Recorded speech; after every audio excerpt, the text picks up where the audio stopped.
Dragon Slayers are known to slay dragons for various reasons. Today's matchup will have our very own Dragon Slayer Buster Blader going against all odds. The 2012 Chaos Dragons and the 2013 Dragon Ruler. With Buster Blader's new support, we'll see if he can handle all these dragons at their prime. Welcome to our first game between Buster Blader and Chaos Dragons. We have on the left here Larry Zhang, our great friend, and Buster Blader, Chris Dominguez, our teammate. As you can see here, Larry opened up perfectly with that Future Fusion. If you guys are not familiar with the Chaos Dragon format, Future Fusion was the most obnoxious card to play just because you can dump any of your dragon type monsters into the graveyard and just basically OTK if you have the opening to do it. Well, I'm very curious on what he's going to send. Usually it's going to be a Light Pulsar, a Dark Flare, an Eclipse Wyvern, but he still has two other targets. The Eclipse Wyvern will go to the graveyard and he'll be able to remove a card from his deck to get back later. As you can see here, he sent out two of his Light Pulsar, two of his Dark Flare, and one Eclipse. Now he's activating his Eclipse effect, most likely for that Dark Arm Dragon, since he does have the Red Eyes Darkness Metal Dragon, and it doesn't make sense if he's going to banish his second copy of the Red Eyes Darkness Metal Dragon in his deck. Yes, you heard that right. There's two Red Eyes Darkness Metal Dragon in this deck because that was the format we had. 2 Darkness Metal Dragon, 3 Torghast, 1 Sangan, and a Heavy Storm. That is some devastating cards back then that I was glad that it was actually banned. Well, Dark Arm in itself is a great card, gives great advantage, free plays, and it ruled the whole format by itself. Right, definitely. And if he was able to get Dark Arm Dragon, if Dominguez had back rolls, he's able to clear the way and special summon all these dragons to the field, basically OTKing if it's possible for him the next turn. So all he's doing right now is setting down one card face down, and we can tell that it's the Eclipse that he had in his hand. And now Dominguez's turn's going on. He summoned his Whelp, trying to activate his effect, but luckily Larry did have the effect Veller to negate the effect, because if he was not able to negate it, he would be able to search out for another Destruction Sword from his deck to in hand. But now he's going to play the Emblem to search out for a Buster Blader from his deck to his hand. Pretty interesting card right there. It's a very old card too. I'm very intrigued that he's actually playing it through with his deck. Well, it was reprinted in Yugi's legendary decks. Oh, that's pretty interesting though. If you guys actually do want a copy, you can get it from there. So Dominguez is going to play his Upsell Goblin. Looks like he's looking for a certain card here. It'll be interesting to see what he can do from here. Alright, so he's going to attack with Whelp to the face down Eclipse. He's going to take some damage from here since Eclipse has a very big butt. But after the attack has been resolved, he's going to play the Buster Blader Fusion to fuse his Whelp and his Buster Blader from his hand for the Buster Blader Destroyer. If you guys are not familiar with this card, this is a card that gain 1000 attack and defense for each dragon monster your opponents control and in the graveyard. All your opponent's dragon monster on the field are switched to defense mode and they cannot activate their effect. And when those dragon monsters are in defense mode, he's able to do piercing damage. But there's one more effect that is more like a drawback, and that's basically he cannot attack directly, and this basically kind of balance things out because he does gain a lot of attack if you're playing dragon-based decks. And as you can see here, Dominguez did so much massive damage that right now Larry has 1200 life points left, and we don't know what kind of move Larry can do from this point. He's not be able to do much, but even with that Future Fusion 5-headed dragon coming out, he wouldn't be able to do much because of this massive monster. Right. It's kind of too late in the game right now since Larry's perfect setup is basically backfiring at himself. Chris doesn't have much moves left. He sets 2 and ends. Alright, so I'm curious what he has left in his hand. I believe, yeah, he still has that Solar Recharge. Curious if he has any ways to actually using it. He does have the Red Eyes Darkness Metal Dragon and another Effect Veller, so not much he can do from here. He could special summon more of the dragons from the grave, but at this point right now, he's gonna just give him damage. And looks like Larry's just gonna end his turn just because Remember, Buster Blader the Dragon Destroyer cannot attack directly. It looks like Chris is going to activate Whelp's effect, which all he has to do is discard a Destruction Sword monster or card from his hand to special summon it. As you can see, he's still debating if he should still activate the effect, thinking that he need enough monster to do 1200 damage to Larry here. So he is special summoning the Whelp by discarding his Destruction Sword from his hand. But upon summon, Larry did affect Valor. I don't know if Larry was confused that the Whelp's effect could activate on special summon, but maybe he's not allowing him to tribute itself so he can special summon a Buster Blader from the hand or grave. Well, Chris searches for his Buster Blader through the emblem and tributes both his monsters for game.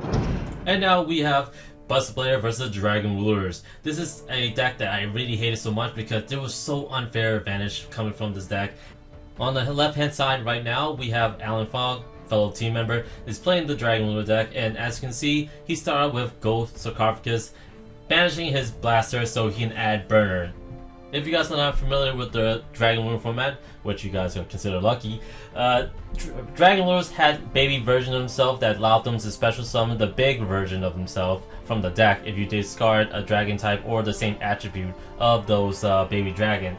As you can see here, Alan just discarded his Rickon and his Burner with other pairs of Dragon Monster in his hand, so he can special summon Blaster and Redox to the field, and this way he can overlay to exceed these two monsters for Draco Sack and produce 2 tokens.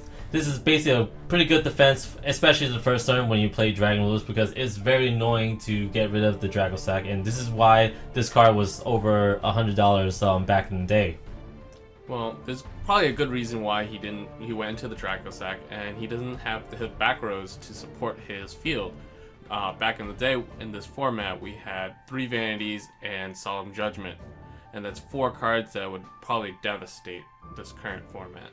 That is right. So as you can see, he only has 1 spell card left, but now he's gonna banish 2 of his dragon monsters from his grave, so it looks like he's gonna bring out Redox. Makes sense because he's gonna beef up his defense.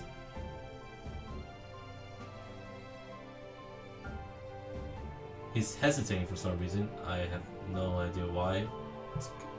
But you look like he's gonna commit to bringing out that Redox though. Maybe he just want to decide which dragon monster he actually wanted to banish from this. Well, he also has a title and the Redox in the graveyard, so he would be able to special summon another rank 7. Well, it makes sense that he will banish the title just because he did not activate the title at all during this turn, so he's still able to search out for like a, say, water monster or even the baby version of title. I think it's called Droplets? Droplets? Fire? Stream. Alright, so, but yes, he is banishing the title to special summon the Redox and getting the Stream to his hand.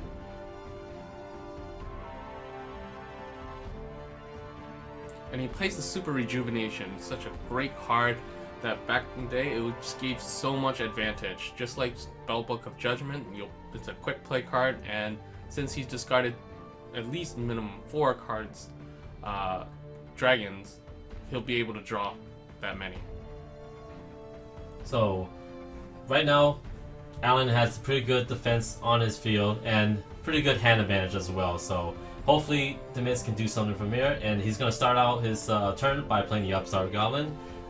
Looks like he's still looking out for something. It's let's see what's there. He's going to play the 1-for-1, sending his Summoner Monk from the hand to the grave to special summon.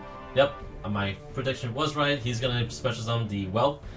Is one of the 2 level 1 tuners he has in his deck. This way, he's going to play the Emblem to search out for a Buster Blader from his deck to his hand. And he's going to choose the alternative arts. If you remember last game, he did have the original art with him that helped him win the game against the Chaos Dragons. So, he's going to use Whelp's effect to tribute himself to special summon the Buster Blader from his hand. And right now, Buster Blader's attack is 4100 because of all the dragons on the field and the graveyard. Since he attached blade to the Buster Blader, he's able to special summon itself to the field, and this way he can synchro summon into the Buster Dragon. And this is the synchro monster that's loyal and helpful for the Buster Blader archetype. Using this effect, it allows him to special summon a Buster Blader from the grave, and now Dominguez can fuse with his Buster Blader and the Redux on the field, so he can bring out Buster Blader, the Dragon Destroyer again. This is very, again, 8800 attack. This is very devastating, and obviously he's going to go for one of the tokens because this will leave Alan 200 life points left. If I did not mention before, Buster Dragon's special effect is that it allows him to turn all your opponent's monster into dragon, giving the Buster Blader Dragon Destroyer additional attack points to overcome all dragon type monster on the field. Here we have Chris debating on whether to activate the card in his hand, and it's Wizard Buster Blade, and that's going to prevent Alan to be able to activate anything in his graveyard, which is really kind of destructive against this deck because it mainly relies on being able to feed the graveyard. And as you can see here, Chris is activating the Buster Dragon's quick play effect, and that's the attachment to a destruction sword from the graveyard to Buster Blader. So this time he's attaching Blade that he used to synchro summon with Buster Dragon, and this time he's not able to special summon any monster from the extra deck, which puts Alan in a tough situation because right now he cannot activate anything on the field, he cannot activate in the graveyard, he cannot special summon any of his extra deck monsters, and right now the only way he can get out of this is possibly a Regeki or a Dark Hole. But I think at the time of the Dragon Rule format, I think Dark Hole was the only card they have available for them. So Alan doesn't have much other than a Tempest, and there's not a lot of other plays that he can make, so there's not much he can do, and it looks like he's in a tough situation, so this is game over. So that was a very interesting matchup, even though Buster Blader was designed to take down Dragon type cards. As we all know, the Dragon archetype is popular for being powerful and flexible with its ability to play different cards to go against the current format. Today's outcome was the result from their ideal setup, which Buster Blader took advantage of. This is all the time we have for our video. If you enjoyed it, put a thumbs up, like it, comment, and if you haven't already, subscribe. If you guys would like a deck profile for the Buster Blader deck, please let us know, and we will work hard to have one up as soon as possible. This is Jeff And Parker, signing out. out.